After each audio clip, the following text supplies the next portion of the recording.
They showed up with bolt cutters and a fresh aluminum box, said mine was non-compliant with community standards. I asked if they even knew what they were cutting. One of them laughed, said, "It's just old metal." But what they didn't know? That mailbox was hand-forged by my father in 1961, after he came home from the war. My name's Daniel Harper. I'm 62 years old, a retired machinist, and I've lived on the same acre of land in Ironwood Ridge since 1987. I don't have much that I'd call fancy, but what I have, I've kept with care, especially that old black mailbox out by the gravel road.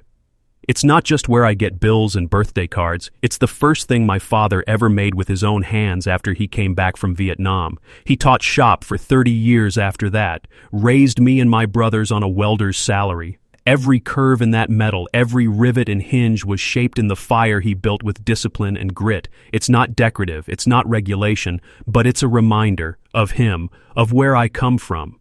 So when the HOA sent a letter saying my mailbox violated the aesthetic continuity of the community and gave me 10 days to replace it, or they'd do it themselves, I felt something deeper than anger. I felt erased.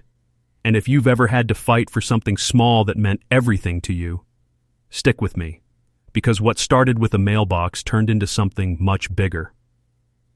They didn't just pick the wrong man, they picked the wrong memory. Before we get into what happened, tell me in the comments, where are you watching from, and do you have something on your property that's more than it looks? Because out here, sometimes it's not just steel and rust, sometimes it's a legacy they'll never understand. Ironwood Ridge isn't a flashy neighborhood. We've got cracked sidewalks, dogwood trees that lean too far after a storm, and the kind of roads where gravel still crunches under your tires. Most of the houses were built in the late 60s, simple brick ranches and weather-worn colonials. The people here are like the architecture, sturdy, modest, a little faded at the edges, but still standing. I bought my place in 1987 for $42,000.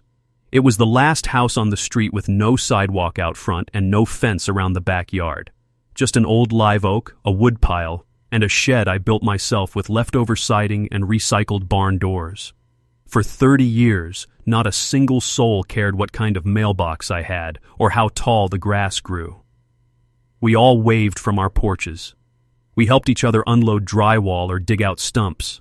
On weekends, I'd light up the old smoker and slow-cook brisket while the neighbor kids ran through sprinklers in bare feet. No one clocked how long a car sat in the driveway. No one measured the length of your curtains or questioned your paint color. And every morning, before I poured my coffee, I'd walk out to the end of my gravel path and open that black metal mailbox. It squeaks when it opens. Always has. It's heavy, heavier than any modern box. The handle was hammered into the shape of a feather. The rivets are thick and uneven, like someone shaped them by hand. That's because someone did. My father.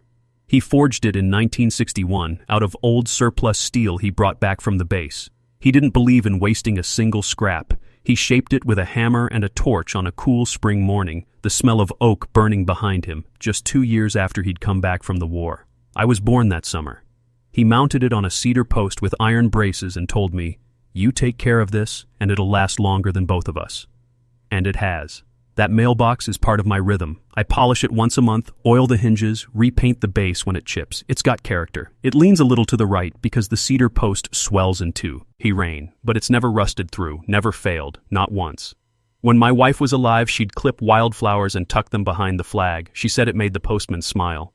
After she passed, I left them there anyway.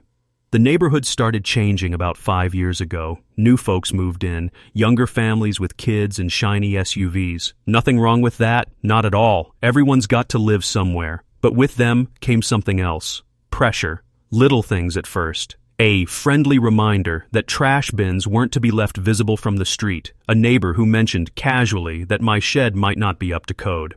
A note in my mailbox, not signed, asking if I could consider trimming the oak tree to improve curb appeal. I ignored most of it, figured it'd pass, but it didn't. A few months later, I got a flyer in the mail announcing the formation of the Ironwood Ridge Homeowners Association. They said it was to preserve community value and ensure neighborhood consistency. That was the first time I heard the term aesthetic harmony. I didn't attend the first meeting. Truth be told, I didn't take it seriously. I thought, what can they really do? We're just a patch of homes in the county. No gates, no guardhouse, no cookie-cutter townhouses with names like Whispering Pines. But the next time I walked out to check the mail, the wind caught the edge of a crisp new sign someone had bolted to the light pole. All exterior structures and fixtures must comply with HOA standards. That's when I noticed the changes.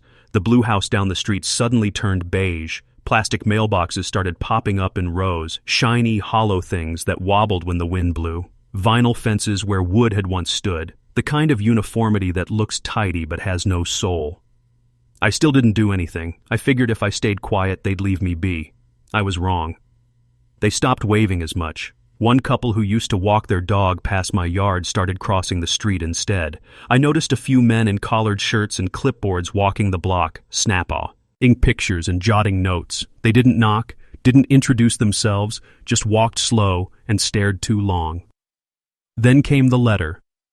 Official HOA stationery, gold embossed seal. My name spelled out in bold.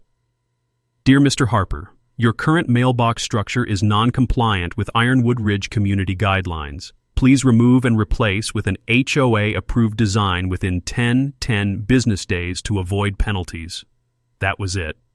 No hello, no conversation, no acknowledgement of its history, just a deadline. I stood in my kitchen holding that letter with both hands, reading it again and again like maybe I'd missed something. Like maybe there was a box I hadn't checked or an exception I could file. But I knew what this was.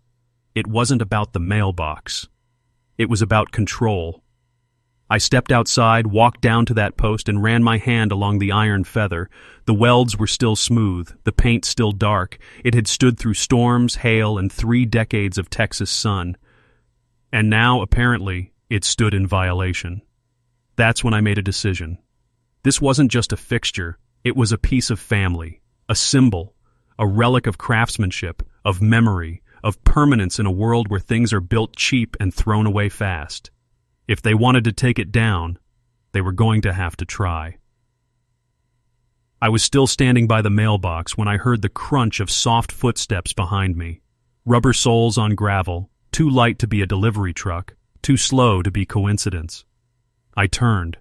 She was wearing a beige windbreaker, clipboard tucked under one arm like a purse, blonde hair pulled tight into a bun, large sunglasses, though the morning sun hadn't even burned off the fog yet. Mr. Harper? She asked with a cheeriness so sharp it felt weaponized. I nodded. I'm Karen Whitlock, Interim HOA Compliance Coordinator for Ironwood Ridge. She said it like it was a badge. Did you receive the letter? I didn't answer right away. I was still deciding whether to be polite or honest. I opted for neither. I read it, I said. She gave a little nod like she was checking off a mental box. Well, she said brightly, I just wanted to swing by in person. Sometimes letters feel so impersonal. I stared at her. That's because they are. Her smile didn't move, but I saw something tighten around her eyes, that twitch people get when they're not used to being told no. I'm sure you understand, Mr. Harper. We're just trying to maintain a unified look. Curb appeal matters. It affects all of our property values. That mailbox was here before your curb, before your sidewalk, before you. Now the smile disappeared. There's a process, of course, she said, flipping through her clipboard. You're welcome to submit an appeal, though I should tell you, it's rarely successful when it comes to structural violations. The board prefers approved models. Models like the one you installed across the street, I pointed. The hollow plastic one that leans when it rains? She didn't respond, just jotted something down. I'll make a note that we spoke, she said. And then she left. Didn't shake my hand. Didn't thank me for my time. Just turned and walked off like the verdict had already been rendered. That night, a second letter arrived. Certified mail, this time. Final notice. Before enforcement. It stated that if I didn't replace the mailbox by the end of the week, the HOA would authorize removal at homeowner's expense. It included an invoice for $217.84 to cover the cost of removal and installation of a compliant box. They'd already scheduled it. That's when I realized this wasn't about guidelines. This was a performance, a ritual of control. And Karen Whitlock was the high priestess. Over the next few days, things escalated in subtle but sharp ways. My mail started arriving later, sometimes not at all. I'd catch Karen walking the sidewalk again, clipboard in hand, occasionally stoppy. and to take photos of my property, always from just beyond the boundary, just within her imagined rights. She wore that same windbreaker every time.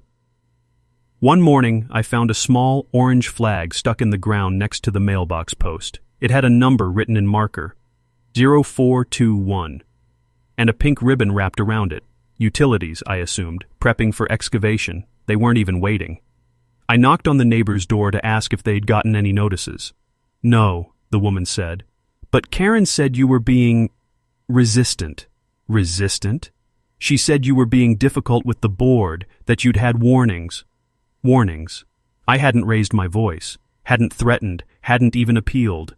I was guilty, in Karen's mind, of something much worse, non-compliance. I didn't fit the image. I wasn't new or tidy or interchangeable. Then came the HOA meeting. I hadn't attended a single one until that night.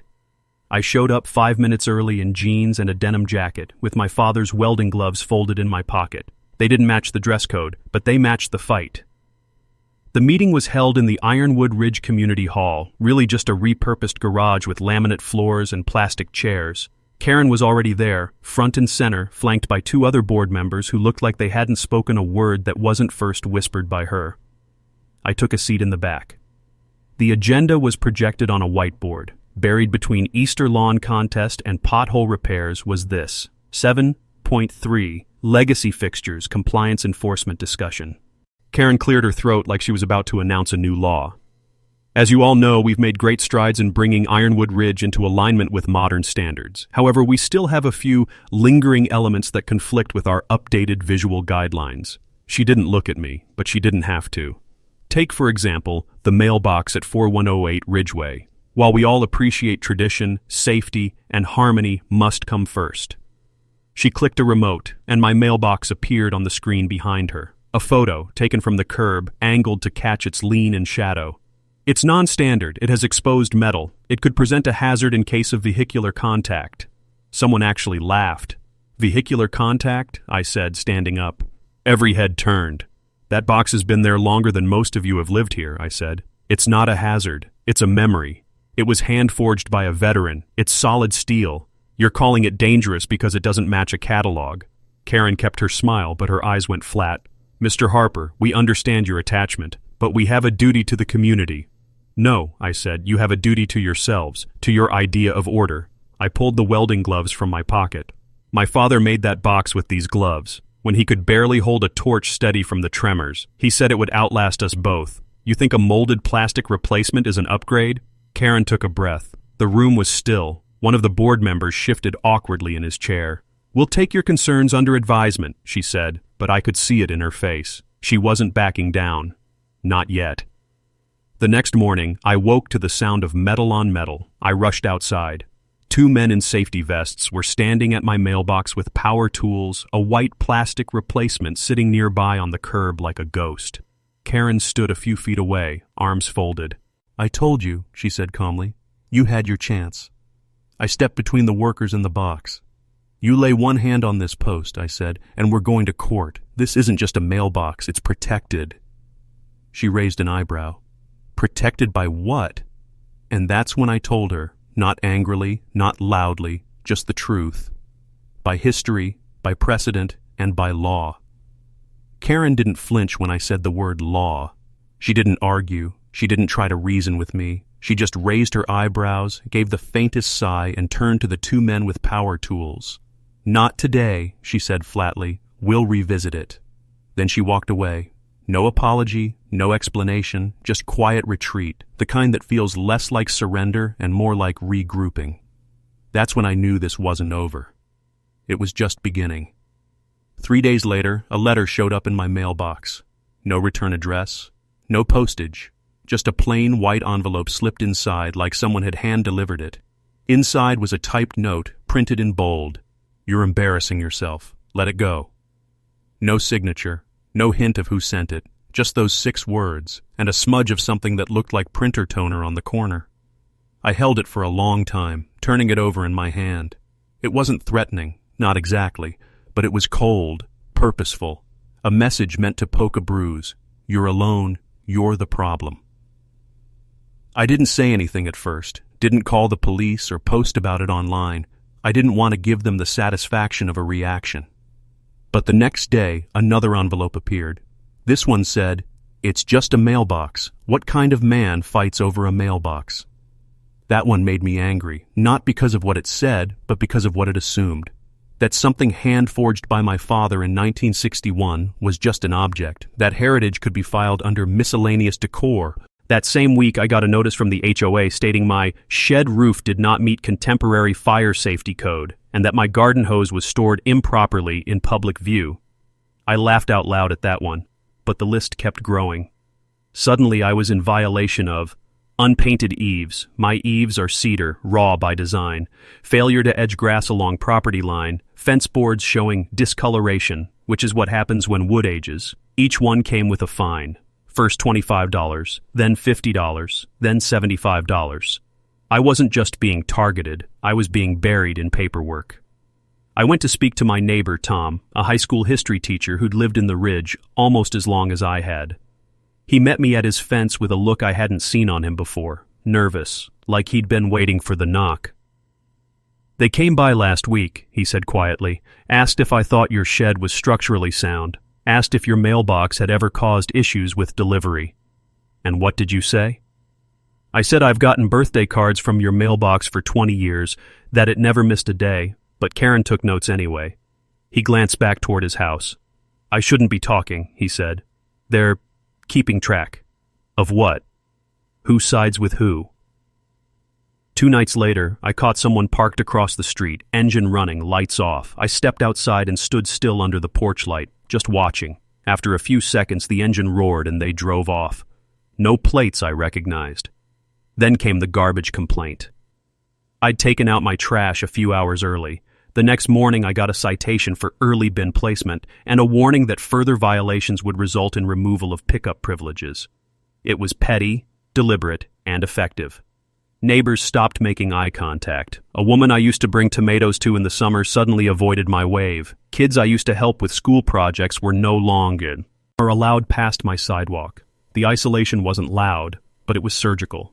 Karen didn't have to scream. She had the bylaws, and she used them like piano wire. I dug up the original HOA charter and started flipping through its clauses. That's when I found something strange. An amendment added just 4 months ago, after Karen was appointed interim coordinator, rewrote Section 4.1.3 of the Visual Compliance Code. It redefined non-standard mail receptacles to include anything hand-forged, handmade, or constructed before 1990. That clause didn't exist when I got the first notice. They backdated the offense, built the rule after the infraction. That's when it clicked. This wasn't about beautification. This was a removal campaign. I contacted the county records office and requested the HOA's filed documents. Turns out the board had recently submitted a proposal to convert several properties on the street, including mine, into a designated uniform development zone, which would allow for resale, short-term rentals, or in some cases, partial demolition and redevelopment.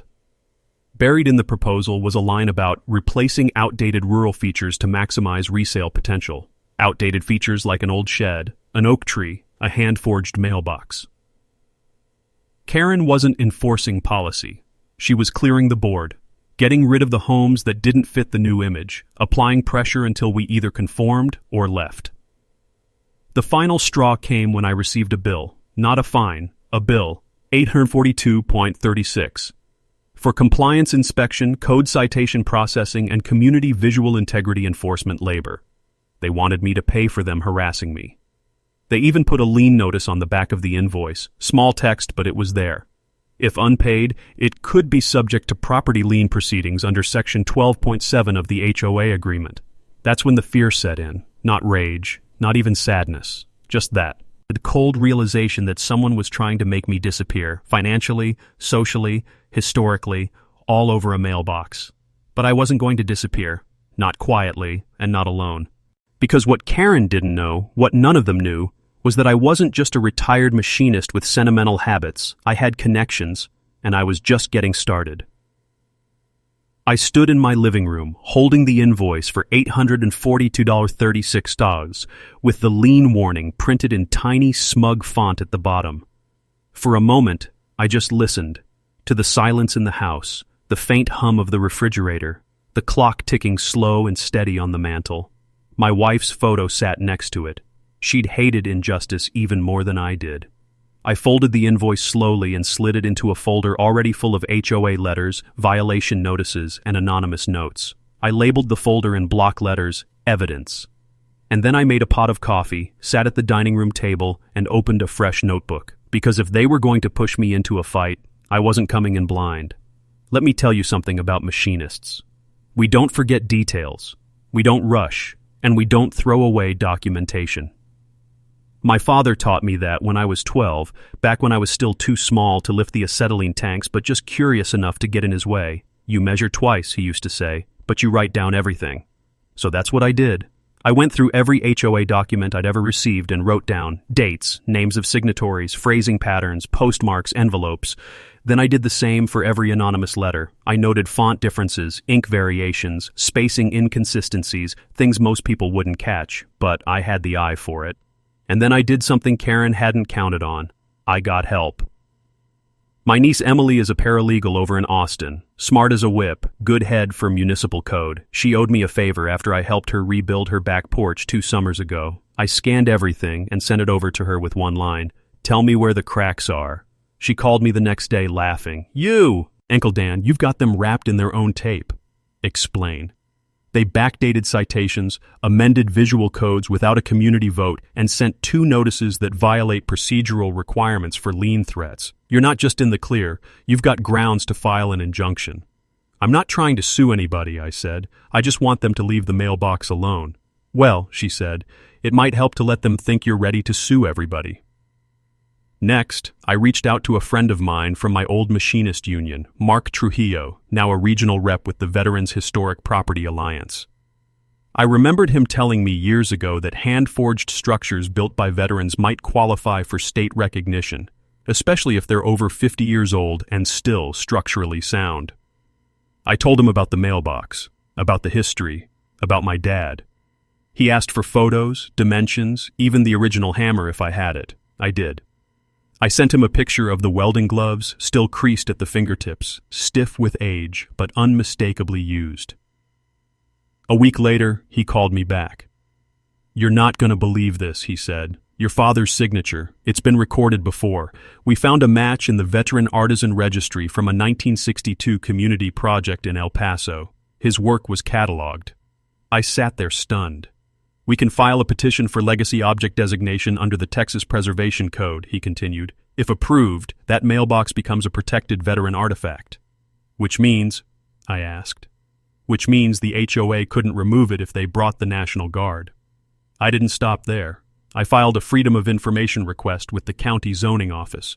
Within 10 business days, I received public documents regarding HOA filings for redevelopment zones, including the one Karen had quietly pushed for, targeting non-uniform structures and aging homeowner parcels. My property was on that list.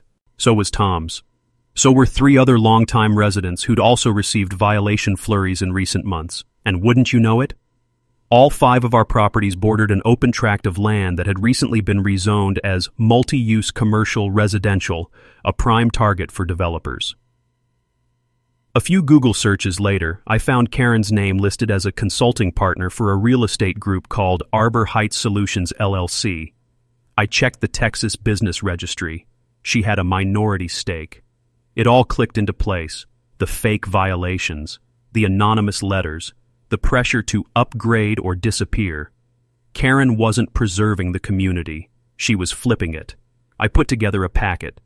Cover page, Ironwood Ridge compliance abuse. Preliminary Report, Section 1, Timeline of Violations, Section 2, Hand-Forged Mailbox Documentation, Section 3, State Legacy Petition in Progress, Section 4, HOA Bylaw Irregularities, Section 5, Karen's Undeclared Real Estate Interest. I printed 10 copies, one for me, one for Emily, one for the county commissioner, one for the local newspaper, and one for each HOA board member.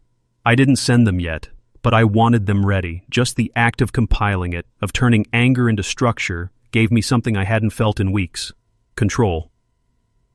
Then I took the gloves. The same welding gloves my father wore when he made that mailbox. and I put them in a glass shadow box, labeled it, in memory of Wallace Harper, 1932-1998, builder, veteran, father. I mounted the shadow box on the cedar post just beneath the iron feather. I wasn't just defending a mailbox anymore. I was building a monument. The next time Karen walked by, she paused. I was sitting on the porch with my coffee, watching. She looked at the gloves, read the plaque. Then she looked at me. No clipboard this time. Just her, unarmed.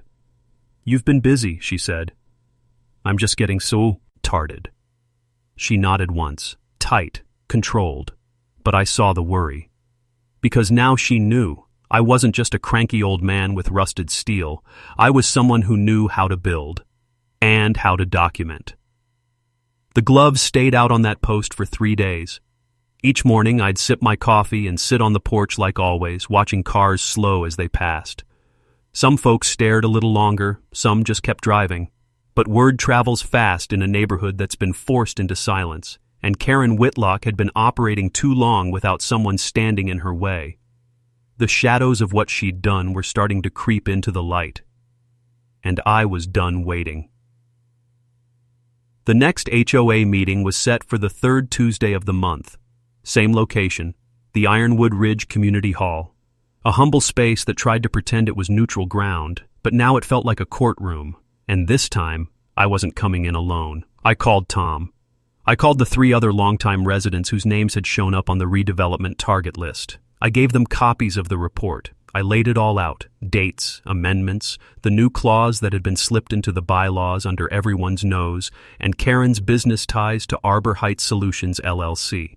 Then I called a reporter, just a local beat writer from the Ironwood Chronicle, but she knew a good headline when she saw one. Veterans Legacy Mailbox Sparks HOA Corruption Probe. She agreed to attend the meeting, with a camera. I arrived 10 minutes early. The room was already buzzing in that uncomfortable way you only get when something real is about to happen. Chairs were arranged neatly in rows. Karen stood at the front with her usual clipboard, but this time her body language was off, stiff, less fluid. Her lips were tight, eyes darting from me to the back of the room, where the reporter was quietly setting up her camera. Tom walked in behind me, then Ms. Aguilar, then George, the retired railroad man with the Vietnam hat who'd been cited last month for unpainted foundation exposure. We all sat together, like a wall. Karen cleared her throat and tapped the microphone. "Let's come to order, everyone. Thank you for joining us. We'll begin with regular updates and then open the floor to community discussion." But before she could finish the sentence, I stood up. "I'd like to speak now." She blinked. "Mr. Harper, we have... This concerns item 7.4 on the agenda," I said, holding up my folder. "Visual integrity and non-compliance enforcement." Her mouth closed. I walked slowly to the front and turned to face the room. There were maybe 30 people in attendance, some new families, some longtime residents, a few board members trying very hard to look both neutral and disengaged. I set the folder on the table and clicked open the top flap.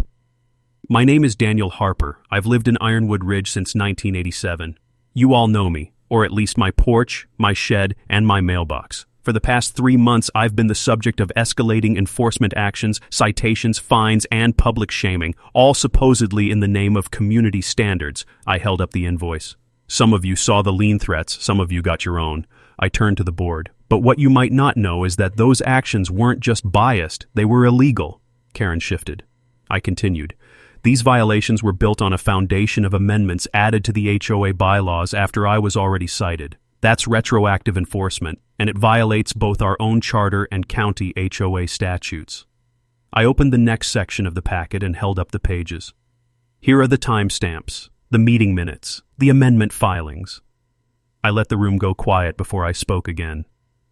"And here," I said, flipping to the next page, "is a copy of a legal petition submitted to the Texas Office of Historical Properties. My mailbox, built in 1961 by my father, a U.S. Army veteran and metalsmith, is now under consideration for protected legacy status. If that petition is approved, any attempt to remove or alter that structure would violate state preservation code."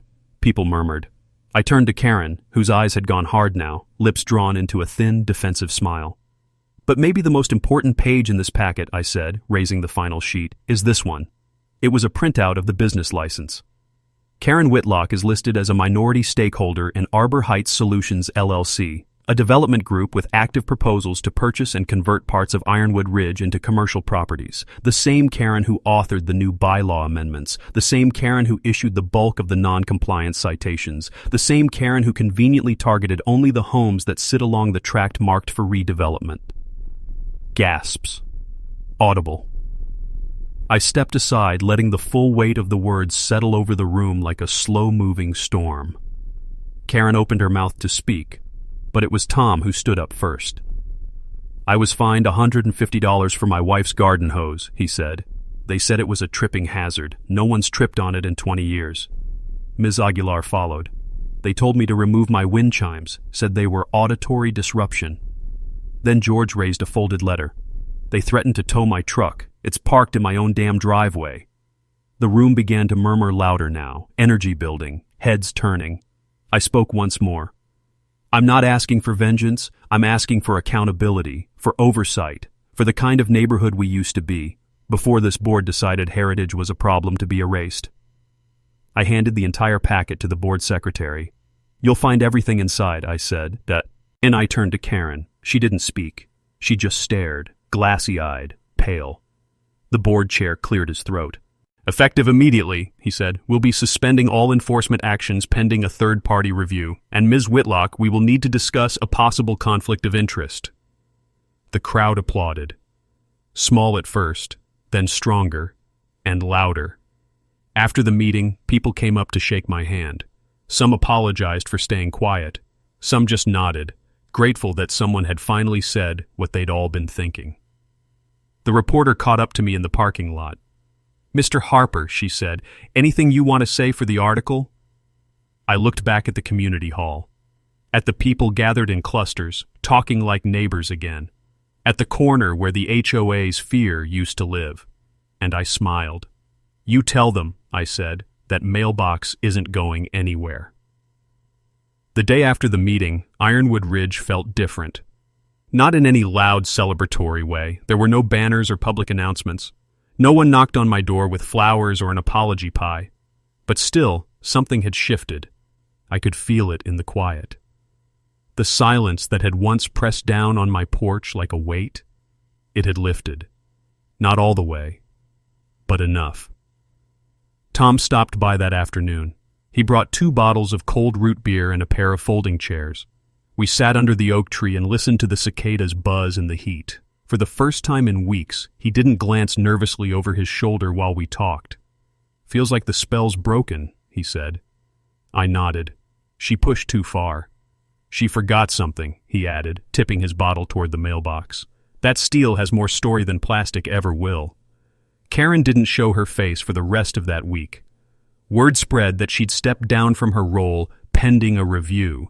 The board was suddenly eager to distance itself from her decisions. There were murmurs of impropriety, of financial conflicts, even of backdoor deals with developers. But the HOA kept it vague, clean, controlled, like they always preferred. They didn't want scandal. They wanted to survive.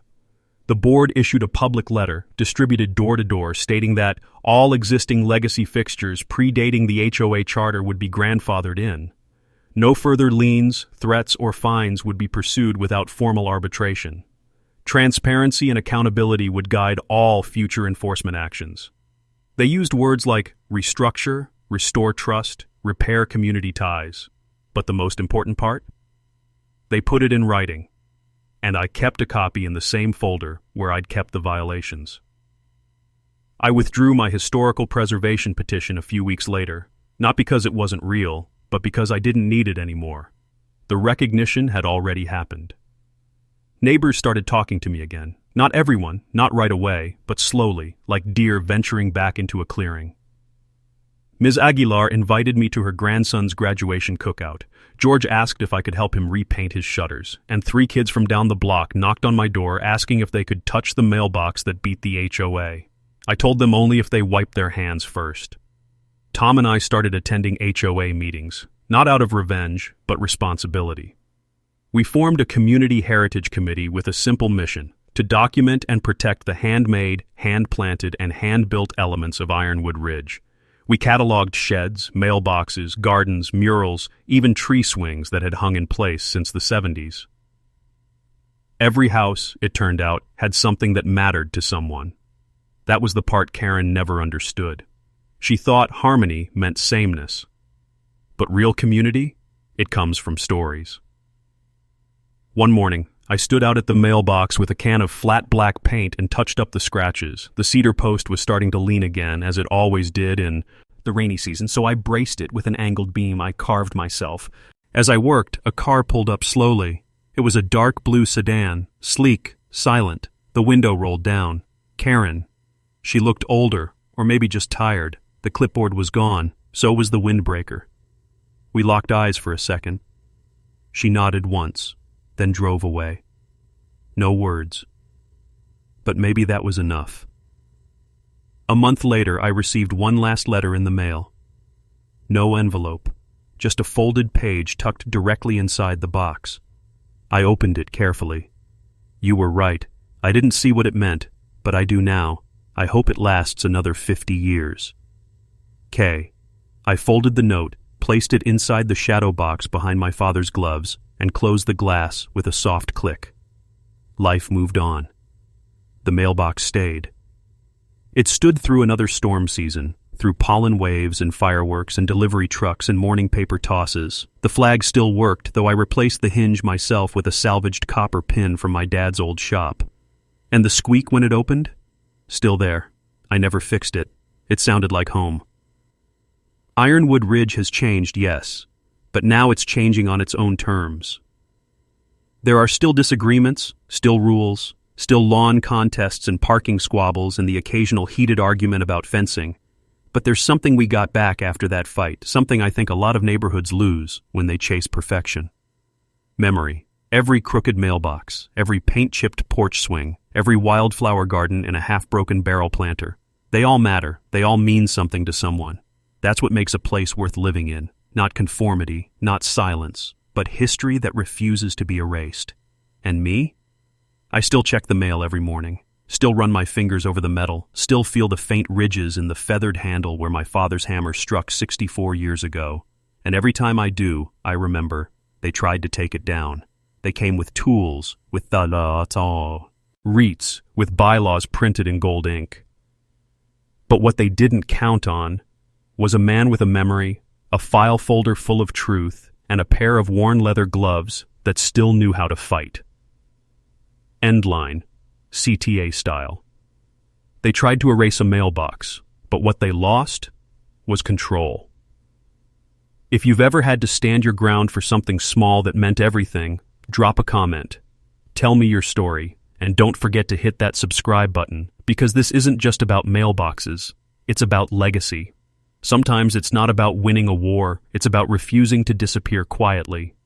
They thought they could measure my home in inches and codes, but they never measured the history behind that mailbox, or the man who built it, or the one who refused to let them tear it down. This wasn't just about steel and cedar, it was about roots. It was about what stays, long after those in power forget why it mattered. If you've ever fought for something that looked small to everyone else, but carried generations of meaning to you, leave a comment. Tell me what they tried to take, and how you held the line, and if this story hit home, hit subscribe. Because around here we don't just defend our porches, we remember who built them.